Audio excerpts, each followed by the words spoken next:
მოგესალმებით.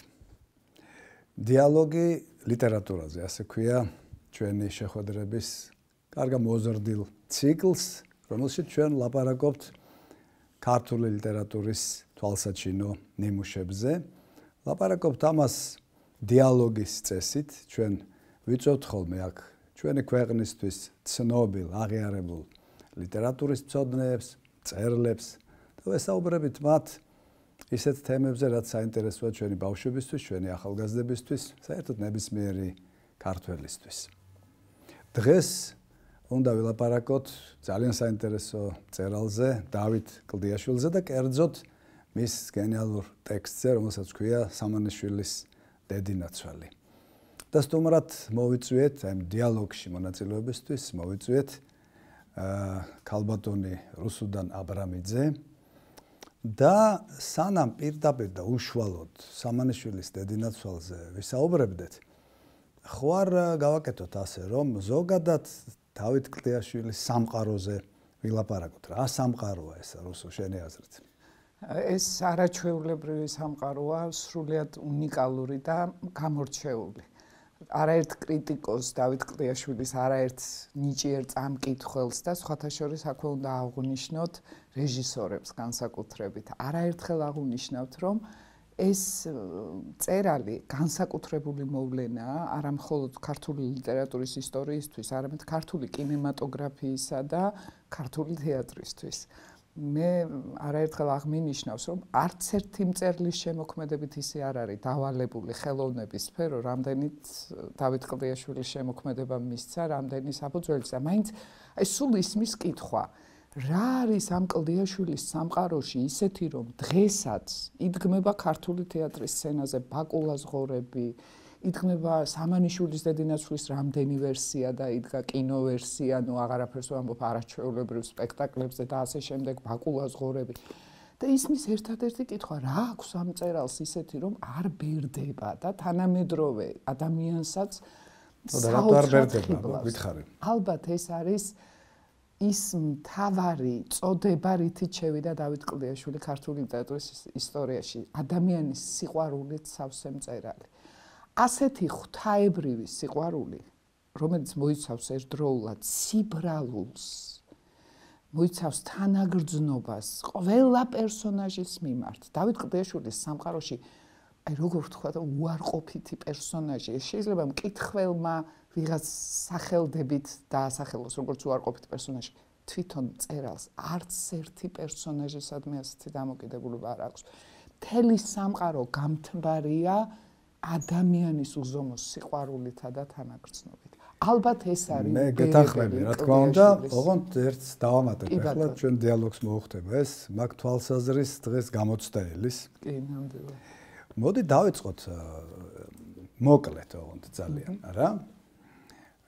დავით კლდიაშვილის მიერ მოთხრობილი ისტორიები არა მხოლოდ თვალსაჩინო მაგალითია იმისა, რაც შენ უკვე ბრძანე, არამედ გვარიან ირონიას თუ თვით ირონიასაც მოიცავს და მე ერთი კითხვა მაწუხებს, რომ ეს ყველაფერი, რასაც ჩვენ თავისუფლად შეიძლება ვუწოდოთ ადამიანური ტრაგედია, ამავდროულად სასაცილო რატომ არის? აი შენ ახსენე წეღან ფილმიც, სამანიშვილის დედინაცვალი მხედველობაში, იგივე ბაკულას ღორები, ხო, თეატრალური წარმოდგენებიც ხარ-ხარია ხოლმე დარბაზში ხშირად. და როგორ შეიძლება ეს ორი ამბავი ასე ერთდროულად თანაარსებობდეს, არა? ტრაგედიაც და თავაშვებული სიცილიც. ნამდვილად. აი ამით არის უნიკალური კიდევ დავით კლდიაშვილი. აქ არ შეიძლება კოტე მარჯანიშვილის სიტყვები არ გავიხსენოთ, რომელიც დავით კლდიაშვილზე თქვა სწორედ მან, ვისაც კლდიაშვილის კომედიაში ტრაგედიის ამოკითხვა არ შეუძლია, მას არ აქვს უფლება თქვას, რომ იცინის კლდიაშვილის სიცილი. კლდიაშვილის სიცილი არაერთგვაროვანი სიცილია. ეს არ არის სიცილი. ეს არის აი როგორც თქვენ აღნიშნეთ ძალიან სწორად. ეს არის ტრაგიზმი და ტრაგიკომედია, ხო, ასე ახასიათებენ მოკლედ კლდიაშვილის სამყაროს. და აქ ალბათ ეს უნდა გავმიჯნოთ, რა არის ტრაგიკული კლდიაშვილთან და რა არის კომიკური. და მე არაერთხელ მithქვამს და ეხლაც მინდა აღვნიშნო, ჩემი შეხედულებით კომიკური არის თვითონ ცხოვრება. თვითონ ის რეალური ყოფა, რომელშიც ეს გაღატაკებული აზნაურები აღმოჩნდნენ. რა თქმა უნდა, თავიანთი ნაკლიც ბევრი დაუმატეს ამ დროს და ეპოქას, მაგრამ ტრაგიკული გმირი, როგორც ცნობილია, არის გმირი, რომელსაც არჩევანი აღარ აქვს. ეხლა როგორ შეიძლება ადამიანს არჩევანი არ ქონდეს? თან ისმის ასეთი კითხვა, მაგრამ როცა კლდიაშვილის სამყაროს ეცნობი, მიდიხარ იმ დასკვნამდე, რომ არის მომენტები, როცა ამ გმირებს მართლა არ აქვთ არჩევანი. მოდი ვთქვათ პირდაპირ, რომ კლდიაშვილის გმირების ცხოვრების სირთულეს განაპირობებს ორი ეპოქის მიჯნაზე დაბადებაც. ძალიან ძნელია, როდესაც შენი სოციალური სტატუსის წოდების დრო მიდის. და ვთქვათ პირდაპირ, რომ ყოველგვარი სიახლე ისე არის კარგი, ხო, იდეურად, მაგრამ არ არის ადვილი მისაღები. კი, ეს ადამიანები არანაირად არ არიან მზად ახალი ცხოვრებისთვის. და დავსვათ ესეთი კითხვა, ხომ ტრაგიკული არის გმირი, რომელსაც არჩევანი აღარ აქვს. აი, ეხლა გასაგებია კაცი ასე არისო? ტრაგიკულ გმირს საერთოდ არ აქვს არჩევანი. მაგალითად, თავგანწირვის არჩევანი არ აქვს. კი, რა თქმა უნდა, საბოლოოდ აქვს, მაგრამ ტრაგიკულში მე ამ შემთხვევაში ვიგულისხმევ რა. როდესაც მარჯვნივ წახვალ და იღუპები და მარცხნივ წახვალ და იღუპები. აი, როცა ასეთი ორი არჩევანი. მაგალითად, ვილაპარაკებთ, როდესაც შევეხებით სამანიშვილის დედანაცვალს და თავარ პერსონაჟებს. ახლა მოდი ეს ზოგადი ლაპარაკი მალე რომ მორჩეთ ჩვენ და კონკრეტულზე გადავიდეთ, მე ერთ მსჯელობას შემოგთავაზებ და შენ ან დაეთანხმე ან უარყავი. როდესაც კლდიაშვილზე ვლაპარაკობთ, ჩვენ უნდა დავსვათ კითხვა, რა არის სასაცილო საერთოდ? რა არის სასაცილოს ბუნება? რაზე ეცინებათ ადამიანებს? ბევრი განმარტება არსებობს ამისი, მაგრამ ერთი იქნებ ყველაზე გავრცელებულიც არის ასეთი, რომ სასაცილოა ის, რაც შეუსაბამოა. წეგან ახსენე შენ, რომ აქ ჩვენ ხვდებით აზნაურებს, ნუ გლეხებსაც ხვდებით, ხა დავით კლდიაშვილთან, მაგრამ ხვდებით აზნაურებს, რომლებმაც დაკარგეს ყველაფერი, დაკარგეს წოდებრივი პრივილეგიები, დაკარგეს ორი მთავარი ფუნქცია, რაც მანამდე ქონდა თავადაზნაურობას საქართველოში. ეს იყო პირველი ქვეყნის დამცველის ფუნქცია და მეორე იყო განმანათლებლის ფუნქცია. ეს მეორე ისედაც ცოტას ქონდა და ყველას ვერ ეკნება. აი პირველი ძალიან ბევრმა დაკარგა მას შემდეგ, რაც რუსეთმა ჩაყლაპა საქართველო 1801 წელს და სამშობლოს დამცველობასთან კი აიგივებდნენ რაღაც საბრძოლო მოქმედებებს ხანდახან, მაგალითად გრიგოლ ორბელიანი, მაგრამ ან ალექსანდრე ჭავჭავაძე, მაგრამ ეს ის არ იყო, რაც ადრე მათ ძალიან ამშვენებდა და მერე უამისოდ დარჩნენ. ეს ყველაფერი, აი ეს გაპარტახება სტატუსის პირდაპირ ეჯახება ჯერ კიდევ შემორჩენილ და არასდროს მათთვის დასავიწყებელ ამპარტავნებას, კუდაბზიკობას, თავმომწონეობას. და ეს ყველაფერი ძალიან დიდ კონტრასტს ქმნის და ძალიან სასაცილო წარმოაჩენს ამ ადამიანებს. თვითონ ეს ადამიანები ბუნებითად კომიკურები არ არიან, მაგრამ ისეთ სიტუაციაში აღმოაჩენს ხოლმე მათ მწერალი, როდესაც ყველაფერი სასაცილოა, რაც გინდა გააკეთო, იმდენად ნათელია შეუსაბამობა.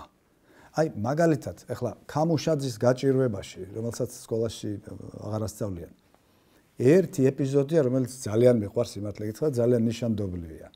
ეკვირინე დაასეირნებს თავის ახალ რძალს, სონიას, თავის მიწაზე, ასე ვთქვათ. ბოსტანსაც აჩვენებს, ბახჩასაც აჩვენებს, ვენახსაც აჩვენებს და ტრადიციული ფრაზა აქვს ასეთი, რომ აქ შარშან იყო ყველაფერი შესანიშნავად, გაისად იქნება კიდევ უკეთესად, მაგრამ ეს სონია უყურებს, რომ აწმყოში არის საშინელება. ეკვირინეს ფრაზები ჩვენთვის ძალიან სასაცილოდ აღიქმება. სინამდვილეში ამას სასაცილოობის არაფერი არ ცხია. იმას უნდა რომ ასე წარმოიდგინოს ეს ყველაფერი, თუმცა მოწყვეტილია აწმყოს. მე მგონია რომ ეს ეკვირინე არის ძალიან ნათელი სახე ხანდახან, შეიძლება ხშირადაც, ზოგადად საქართველოსი, იმიტომ რომ ქართველებს ჩვენ ხშირად აწმყო გვაქვს ხოლმე მოსაძებნი. წარსულით ძალიან ვამაყობთ, მომავლის მაგარი იმედი გვაქვს, მაგრამ აწმყოს ვერ ვუშვებით ვერაფერს. აწმყო გვაქვს საპოვნელი ქართველებს. ასე რომ რაღაცა პატარა ტექსტში ხანდახან შეიძლება ძალიან დიდი იდეა ამოვიკითხოთ, არა? ეხლა ეს მითხარი შენ. შეიძლება თუ არა რომ ჩვენ პირდაპირ დავიწყოთ ლაპარაკი სამანიშვილის დედინაცვალზე და მე შემოგთავაზო ერთი აზრი გასავრცელებლად. აი აქ დასაწყისშივე პირველივე წინადადებასთან მაქვს საქმე ახლა მე. ბეკინა სამანიშვილი რასაკვირველია ღარიბი აზნაური იყო. ასე იწყება. გვარიანად ღარიბი. ეს სიტყვა რასაკვირველია, აქ აუცილებელია რომ იყოს? რატომ არ არის საკვირველი რომ ეს იყო ღარიბი? აუცილებელია რომ ყველა აზნაური ღარიბი იყოს. სხვათა შორის ეს სიტყვა მერეც და მერეც კიდევ მეორდება რამდენჯერმე, მაგალითად იმ ადგილას, როდესაც პლატონ სამანიშვილი ფიქრობს იმაზე, 4 შვილი ყავდა რა, როგორც მახსოვს, ეს მრავალშვილიანობა რა უბედურებაა რა, რა საკვირველია ეს არ მოწონდაო მასო. რატო არ უნდა მოგეწონოს ბევრი შვილი რომ ყავს? ესეც რაღაცა არაბუნებრივი ამბავია, სიტყვა რასაკვირველია, ძალიან უადგილოდ არის გამოჩხერილი თითქოს აქ და ეს თითქოს რო თქვი, ახლა მე რა ვიგულისხმი, აბა თუ შეგიძლია ახსნა. ეს შეგნებულად არის ეს სიტყვა. საერთოდ კლდიაშვილის რადგან პირველი წინადადებით ვიწყებთ, კიდე ერთი რამ მინდა აღვნიშნო, იშვიათია მწერალი. დავით კლდიაშვილი თავის მოგონებებში ჩემი ცხოვრების გზაზე იქ წერს, რომ ყოველთვისო პირველი წინადადება მიჭირდაო და მე აი ამაზე ვწვალობდიო და ქართულ ლიტერატურაში თუ ვინმე არის დიდოსტატი პირველი წინადადების ეს არის დავით კლდიაშვილი. ქამუშაძის გაჭირვების დასაწყისი გაიხსენა. და საჭიროებაც მოითხოვდა ოტიას ცოლი ეთხოვა. მორჩა. აი ერთ სიტყვას ვერ შეცვლი. დრო და საჭიროების გამო რო ცოლი მოყავს, ეს ტრაგედიაა თუ კომედია, ეს უკვე მკითხველი ორივეა. ზუსტად იგივეა რასაკვირველია. ჩემი აზრით ამ რასაკვირველიათი რამდენიმე ფუნქცია სრულდება. ერთი საერთო რკალი იკვრება, იმიტომ რომ კლდიაშვილის ყველა ნაწარმოებში სიღატაკე, სიბეჩავე და ამიტომ უკვე კლდიაშვილის მკითხველს არანაირად არ გიკვირს, რომ სამანიშვილებსაც იგივე ჭირთ, რაც ჭირდათ მიქელას, რაც ჭირდა აქ. მარტო თქვენ სწორად აღნიშნეთ, წეღან აზნაურებს არ ჭირთ ეს უბედურება, ხო? გლეხები რა დღეში არიან მიქელა, მსხვერპლი, შერი, სხვა. კლდიაშვილი აი ანტიკური ტრაგედიის ტოლფასი, ამბების მომყოლი მწერალია, მაგრამ აი ამ ერთ სიტყვაში, აი ამ ერთ ლაკონურ რასაკვირველიაში ირონია ცდებს და ტრაგედიაც. ესე იგი, უკვე აღარ მოელი ვინმე კუჭ მაძღარს. აი ჯიმშერ სალობერიძის ოჯახიც კი, რომელიც შედარებით თითქოს გამონაკლისია და პავლე მაჭავარიანის ალბათ ალეგორიული მართლაც დავითის სიმამრის ალეგორიული სახეა. ისიც კი შეუმჩნეველი რჩება, იმიტომ რომ აბსოლუტურად ყველგან სიღატაკეა. ამიტომ აი თუ ის კარგი პასაჟი გაიხსენეთ შვილებზეც რომ ამოიოხრავდა პლატონი და სინანულით გადახედავდა. ეხლა საკუთარი შვილების სიმრავლეს რო სინანულით უყურებ, რა თქმა უნდა, მე აღარ გიკვირს. მოდი გავაგრძელოთ რუსო ეს ხაზი. პლატონი ყველაფერს აკეთებს, რომ ამ მდგომარეობას თავი დააღწიოს. არაფერი არასდროს არ გამოდის, თითქოს ვიღაცა რომელიც აღემატება ადამიანურ ძალმოსილებას, მის წინააღმდეგ მოქმედებს ყოველ დღე და მუდმივად და ყოველ წამიერად. მას აქვს ორი მთავარი კითხვა. პირველი, ვინ შრება ამას? გაგიჟებულია რა, იმიტომ რომ არ შეიძლება რომ ამდენი ძალისხმევა ასეთი უნაყოფო იყოს, ხო? ვინ შრება ამას? ვინ არის ჩემი წინააღმდეგი? ვიღაცა უპიროვნო ადამიანის სახე მას არ აქვს. რაღაცა კანონზომიერება მოქმედებს, ცუდი კანონზომიერება, რომელიც ჩემს წინააღმდეგაა და გიждდება პლატონი, ვერ გადახარშა ეს ფიქრი ვერასდროს. და მეორე, რის გულისათვის ისჯება ასე მწარედ? ღმერთსაც ფიქრობს ეს რამე მიზეზი არსებობს, მე რომ ამ დღეში ვარ? ეს ძალიან დიდი კითხვაა სხვათა შორის და ბევრი ადამიანის კითხვაც შეიძლება ეს იყოს არა მარტო პლატონ სამანიშვილის. სხვათა შორის პლატონი ამ ხრივ გამორჩეულია, იმიტომ რომ აი როდესაც თქვენ ეს კითხვა დასვით, როდესაც ამბობს ვინ შრება ამას და ფაქტობრივად სვამს კითხვას რა დავაშავე და თუ გახსოვთ, ისიც კი წამოუტივტივდება, რომ ბრიგაძეებს წაართვა სამზითო და როგორ მირბის ივანე გვერდევანიძესთან, როგორ მირბის რომ თხოვოს რომ სამზითო აღარ გამოართვას. აი პლატონი ამიტოა ჩემთვის ძალიან ტრაგიკული პერსონაჟი. ცდილობს თითქოს თქვენი არ იყოს ყველაზე ფუნდამენტურ კითხვას სვამს. რა დააშავა, ხო? ეხლა, მაგრამ პარადოქსიც ეს არის. სად პოულობენ პასუხს? კი, აი პლატონთან არის მცდელობა, რომ იქნებ ის, რომ ბრეგაზეებს ვართმევს სამზითვოს, იქნებ ამიტომ ვისჯები. ძალიან უნდა რომ მიზეზი მოძებნოს, მაგრამ ეს მიზეზი არ ჩანს. არა, არ ჩანს. არ ჩანს. მოდი ახლა ჩვენ თვალი გავადევნოთ ასეთ ამბავსაც, იცით?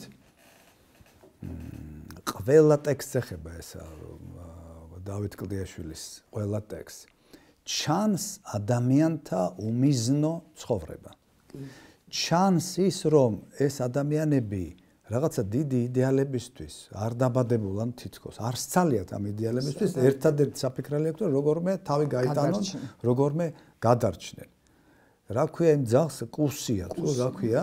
კუსია. მამა ჩემი სერაფიონ გორდელაძის ძაღლი. ხო, მამა ჩემი რო ადგეს საფლავიდან და ამ ძაღლს რამე დაუშაოს, იმას მოკლავ ჩემი ხელით, იმიტომ რომ იმ ძაღლის იმედად ცხოვრობს მთელი ოჯახი, მოაქვს რაღაცა საჭმელის ნარჩენები ამ ძაღლს და ამით იკვებებიან, ხო?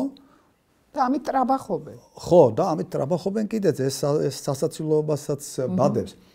ხომ არ გახყავს ფიქრის ხაზი დავით კლდიაშვილს იმ გზაზე, რომ ადამიანებს ასე მოსდით მაშინ, როდესაც მათ თავისუფლება არ აქვთ, არც პიროვნული, არც სახელმწიფოებრივი, არც საზოგადოებრივი, არც არანაირი და მათი მთელი ცხოვრება არის გადაქცეული მხოლოდ აი ისეთი ადამიანების სახე ჩანს აქ, რომლებიც საშოვარზე არიან გამოსულები, სანამ არ მოკვდებიან მანამდე. და მზად არიან ლუკმა წაართვან საკუთარ დედმამიშვილს, გაწირონ საკუთარი დედმამიშვილი. კი, აი ეს არის კიდევ კლდიაშვილის სამყაროში ძალიან დამაფიქრებელი. რა ჭირთ ამ ადამიანებს, თითქოს თან ერთი შეხედვით, თითქოს კეთილშობილი ადამიანები არიან. ეხლა პლატონ სამანიშვილზე ტექსტს რო კითხულობთ, ენა არ მოგიბრუნდება თქვა, რომ ეს არის ბოროტი. მაგაზე ვისაუბრებთ ახლა სულ ცოტა ხანში. პლატონის მეტამორფოზაზე. მაგრამ სადამდე აყავს გაჭირვებას და ალბათ სწორად აღნიშნეთ, ალბათ უმიზნობასაც. ძალიან ძნელია, როდესაც ადამიანის მიზანი შემოიფარგლება მხოლოდ თვით გადარჩენით. კი, მოდი მეორე მხრივ ვთქვათ ერთი რამ. შიმშილი ეს არის ალბათ ერთ-ერთი ყველაზე რთულად მოსანელებელი ინსტინქტი, ხო? სულხან-საბა გახსოვთ, ერთ წინადადებიანი გავში რას ამბობს. მაძღარი კაცი მშიერს პურს წვრილად უფშნეთ და დათანაყვედრი და რაღორულას ჭამოთ. ძალიან ძნელია მოგიბრუნდეს ენა ადამიანებზე, რომელთაც შვილებისთვის სარჩო არა აქვთ, ხო? რომლებიც კაროჟნასავით დაატარებენ საკუთარ ქალიშვილებს, კარდაკარო, ოღონდ ვინმეს შეასაღონ, იმიტომ რომ ზედმეტი ადამიანის პრობლემა აქვს. საკუთარი შვილების სიმრავლე, როგორც თქვენ თქვით, ძალიან ძნელია ეხლა მოუბრუნდე. შენი შვილი არის ზედმეტი ბარგი შენთვის. ეს არის ყველაზე დიდი ტრაგედია კლდიაშვილთან. იმ დალოცულ ღმერთო ივანე გვერდევანიძე რო ამბობს, შვილი მოეკლო და სარჩოსაბადებელი მოემატებიაო. და ეს შენი კეთილშობილი პლატონი, რომელსაც თქვათ პირდაპირ უყვარს საკუთარი შვილები, მამაც უყვარს, მაგრამ როგორც კი საქმე მიდგება ლუკმის გაყოფაზე მღუპავ მამა დანასმიყრი ყელში. აი მოდი თვალი გავადევნოთ რუსო ჩვენ ამას. პლატონის წეგან ვახსენე მეტამორფოზას. როგორ იცვლება პლატონი ჩვენ თვალწინ. ესე იგი, დასაწყისში ხშირად ამბობს ის, ამაზედაც გმადლობ უფალო. ანუ მცირედითაც კმაყოფილია. გამზრდელის არის. ოღონდ ეს არ არის გამზრდელის მცირედითაც კმაყოფილია. ის მარტივ ცხოვრებას მიჩვეულია. ბათუ ეს იმას ნიშნავს, რომ მას არ უნდა არაფერი ზედმეტი მისი ბედნიერებისთვის აბსოლუტურად საკმარისია ღირსება და სიყვარული. მაგრამ ესენი ცოტა სხვანაირად ამბობ. ამაზედაც გმადლობ უფალო, იმას ნიშნავს, რომ ეს არის მოუთხოვნელობაზე დაფუძნებული ბედნიერება და მადლობა. ხო. დავით კლდიაშვილის სიტყვები, აი კინოს რო უყურებ, ფილმს რო უყურებ და რაღაცა უცბად ზარი რო დაჰკრავს მელოდიაში, რაღაცის მომასწავებელი, აი ესეთი სიტყვებია. მცირედით. რა სახარბიელო უნდა ყოფილიყო? ასე მცირედით კაცის მოუთხოვნელობით მოპოვებული გულის სიმშვიდე. არა? და სხვათა შორის მერე იწყება სწორედ ეს ამბავი, მამამისი რო გამოუცხადებს, რომ ცოლი უნდა მოიყვანოს. ეხლა ღმერთი როგორ მოქმედებს ხოლმე, ამას ჩვენ ვერასდროს ვერ გავიგებთ ჩვენი ბედნიერების დროსაც და გასაჭირის დროსაც. ხო? ამ შემთხვევაში პლატონისთვის ღმერთის განაჩენი ის იყო, მამამისმა რო უთხრა ცოლის მოყვანას ვაპირებო და რა მოხდა მერეო. არა? და აქ დავით კლდიაშვილმა რომ შექმნას სიტუაცია, რომელიც ჩვენ ყველაფერს წინასწარ გვიცხადებს და სიტუაცია, რომელშიც ყველაფერი სასაცილოდ აღმოჩნდება, ამიტომ ის იპოვის ასეთ ხერხს პლატონ სამანიშვილი თავად დაუდგება მაჭანკლად მამამის და ცდილობს იპოვოს როგორმე ორნაქმრევი და უშვილო ქალი, რომელსაც რაღა მაინც და მაინც მამამისთან შეეძინება შვილი. ის ცდილობს რომ აი ეს ამაზედაც გმადლობ უფალო, ეს თქვას კიდე 1 წლის მერეც, 2 წლის მერეც და 10 წლის მერეც. ანუ ამის ბედნიერება ეს არის რომ რაღაცა უარესი არ ხდება. არა ის რომ რაღაცა უკეთესი დაიბადოს და ამის მოლოდინი ჰქონდეს. უარესი რო არ ხდება, აი ამის მოლოდინი აქვს და თვითონ დადის და სხვათა შორის ეს გენიალური ხერხი აღმოჩნდა საიმისოთ რომ დავით კლდიაშვილს ეჩვენებინა რომ პლატონ სამანიშვილი მარტო კი არ არის ასეთი. არამედ აი სადაც კი მივიდა, ის სადაც კი გაიარა, ყველგან ერთი და იგივე ვითარება დახვდა.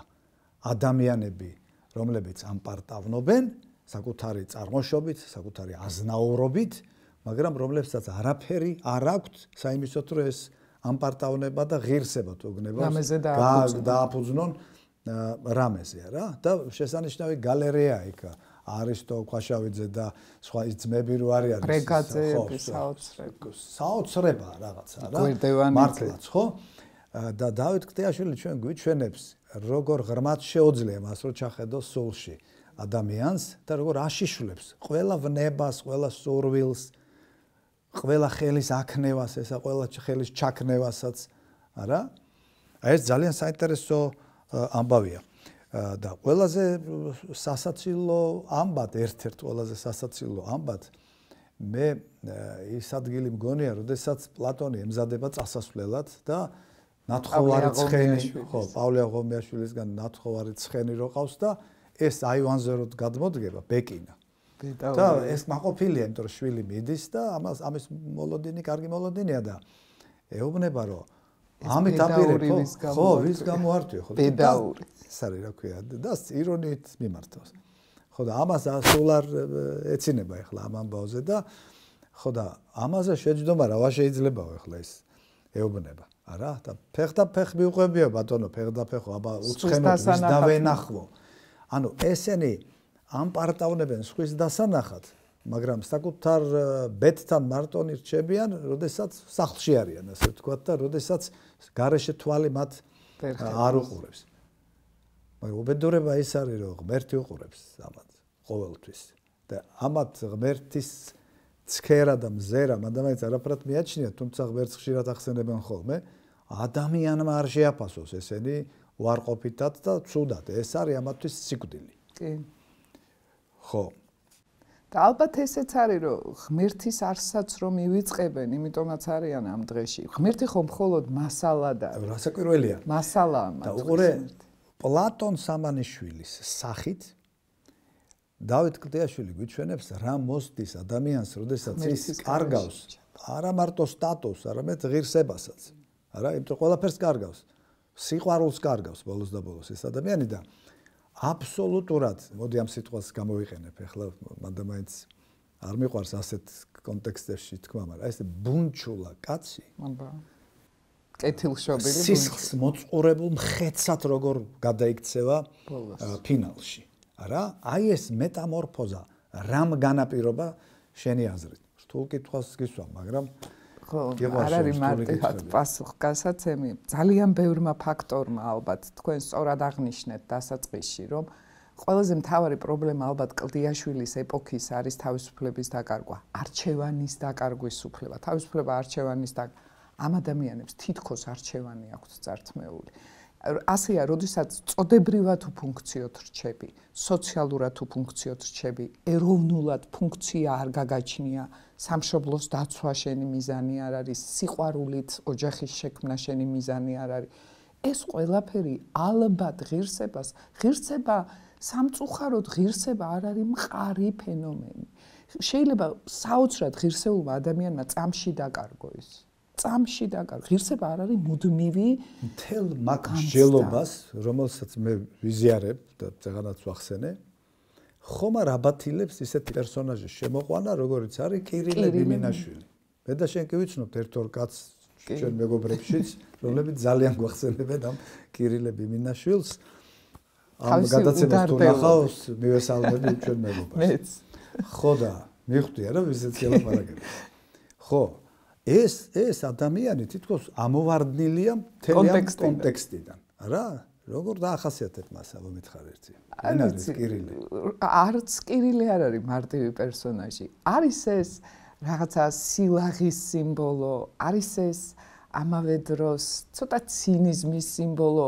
აი კირილე რამდენად არის თავისუფალი. მე მაგალითად იმ ეპიზოდს გავიხსენებდი პლატონი რომ გადაიფიქრებს კირილესთან ერთად მოგზაურობას და რომ გაიყვანს გვერდზე და მღუპავო პლატონს რო ეუბნება. ანუ ოჯახში გინდა დამტოვო. ესე იგი ოჯახში მელანოსთან და შვილებთან ყოფნა კირილესთვის დამღუპველია. და ნუ ის შაფათაძის ქორწილის სცენა კირილე რა არის? აი აჟიოტაჟი, შფოთი, ჩხუბი, ხო? ასე ცოცხლობს. ასე ამით სხვაგვარად მყარია ეს. სხვაგვარად კირილეც მყარია. ნუ და მამიდის სახლში რას დაატრიალებს? ერთი რა მინდა გითხრათ, კითხო. დიახ. აკაკი ბაქრაძე ამბობს, რომ ქართულ ხასიათს ქმნის სამი პერსონაჟიო. გახსოვს? და მათ შორის კირილე. არა, უყურე, ჩემი კითხვაც ეს არის. პირველს ის ასახელებს ავთანდილს, მეორეს ასახელებს მინდიას, რა? მესამეს ასახელებს ნაცარქექიას. სხვათა შორის და ეს ძალიან უკირთ ხოლმე, თუმცა ნაცარქექია ესე მარტივი პერსონაჟი. ხელწამოსაკრავი ნამდვილად არ არის. ბაღბაღდებს ამარცხებს. იმიტომ რომ ის მოაზროვნეა, ის მოფიქრალია. ნაცარი არის ცეცხლის პროდუქტი და ნაცრის ქექვა ციახში შესვლას ნიშნავს, მოვლენათა ციახში შესვლას და ბაღბაღდებს ამარცხებს. რა თავარია შედეგიანია ეს ფიქრი, ეს ნაცრის ქექვა, იმიტომ რომ დევს ამარცხებს ისა. ნაცარქექი, ეგეთი მარტივი არ არის. ხომ არ გეჩვენება, რომ ქართული ხასიათის ერთ-ერთი სტანდარტული გამოვლინება სწორედ კირილე ბიმინაშვილიც არის. კი, სხვათა შორის გრიგოლ კიკნაძემ გამოთქვა ეგ მოსაზრება, რომ კირილეც ქართული ფენომენიაო, ქართული ხასიათი. ეს უდარდელობა. არ ვიცი ეს როგორი უდარდელობაა. ეს არ არის არსებობს ავთანდილის სილაღე. სხვათა შორის კაკო ბაქრაძის ფრაზაა ესეც და არსებობს კირილე ბიმინაშვილის სილაღეც. მათ შორის უზარმაზარი სხვაობაა, ხო? თუ ავთანდილის სილაღე ქართული ხასიათია, ვერ იტყვი რომ კირილეს სილაღეც ქართული ხასიათია. არაფერი ხებს მის სილაღეს. არაფერი. ფინალში გახსოვს ბოლო გადარჩენა პლატონის არის ის რომ იქნებ გოგო დაიბადოს. და არა ბიჭი, რომ მოწილე არ გაუჩნდეს, არა ძმის სახით, ხო და ეს კირილე ამშვიდებს, ფილმში ჩანს ეს ძალიან სხვათა შორის ამშვიდებს, რომ ეგღამაკლია მეო, აქ ბიჭი დაიბადოსო. რა შეხარ შენ, ვინ გეკითხება მაგ ამბავს, მაგრამ ეგღამაკლია მეო და სულ ცოტა ხანში გამოდი და გილოცავ ბიჭია, ეუბნება ისეთივე ბედნიერი სახით, როგორც წინა ფრაზას ეუბნებოდა. ხო, კირილეს უდარდელობას თუ შეხედავ შაფათაძის ქორწილის სცენით, როცა ჩოხა შეუძლია ჩამოგახიონ, ხო? კოსტაიას რისი გულისთვის აუხირდება, ხო? ახირებული ქართული ხასიათი, რომელზეც სხვათა შორის ჯერ კიდე ილია გახსოვთ ის ახირებულობა თერგდალეულებს თერგისთვის არ შემიხედავს, იმიტომ რომ ქართველ კაცს არ ეჯაშნიკება, იმიტომ რომ პირველი თერგდალეული, მეორე თერგდალეული ხარ. ზუსტად ესეთი ახირებულია, ხო? მაგრამ იმის მაგივრად რაღაც სინანულში ჩავარდეს ერთი წუთით არ აწუხებს სინდისი. პირიქით გახსოვთ, დავრჩენილიყავით შაფათაძისას, ხო?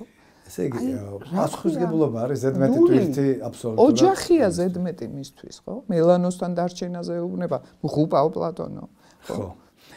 ერთი კითხვაც და მოდი დავასრულოთ, იმიტომ რომ ამაზე საუბრის დასრულება როგორ შეიძლება, მაგრამ მაინც გარკვეული ფორმატი გვაქვს ჩვენ, ხო?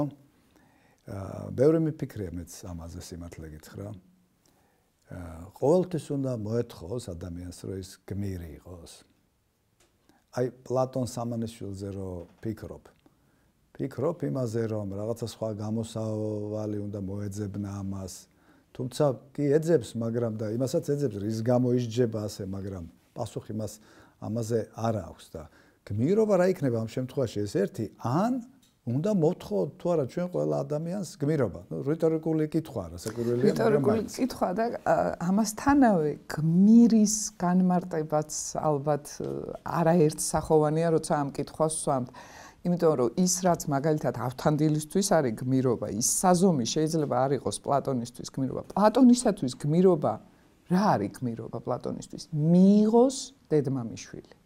მიიღოს ძმის დაბადება. აი ეს თუ გმირობა სიბრალული არიციან თქვენშიო მამამისი ეუბნება მე შემიბრალა ვინმე პლატონე აი გმირობა იქნება ალბათ პლატონის მხრიდან სწორედ ამ ეგოიზმის დამარცხება, მაგრამ ეს არ შეუძლიათ, ეს არის ტრაგიკომიკური. ეს საშინელებაა მისთვის. ერთი ზედმეტი მჭამელის გაჩენა უკვე საშინელებაა. უკვე საშინელებაა. იმიტომ რომ ზღვარზეა მანამდეც. ზღვარზეა მანამდეც და ამიტომ გმირობად კლდიაშვილთან ითვლება ის, რაც ჩვეულებრივი ამბავია რიგით ყოფით ცხოვრებაში. გმირობად ითვლება თურმე დედმამიშვილის მიღება, გმირობად ითვლება თურმე სიყვარულით ცოლის მოყვანა, გმირობად ითვლება თურმე ადამიანის თანაგრძნობა, შებრალება.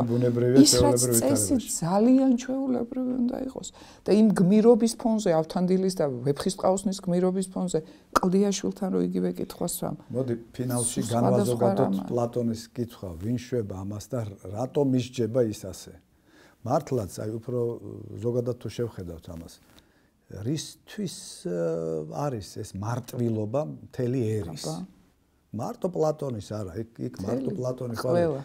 ძალიან ცდება ის, ვინც იფიქრებს, რომ დავით კლდიაშვილი თან მხოლოდ იმერეთის ცხოვრებას აღწერს რა. დავით კლდიაშვილი მთელი სამყაროს ცხოვრებას აღწერს აქა და გვიჩვენებს რას უშრება ადამიანს ხანდახან თუ გინდა ბედის წერა დაარქვი, თუ გინდა მოვლენათა გადახლართვა დაარქვი, რაც გნებავს ის დაარქვი, გინდა პიროვნული, გინდა უპიროვნო განგება თუ მოქმედება თუ ასე შემდეგ.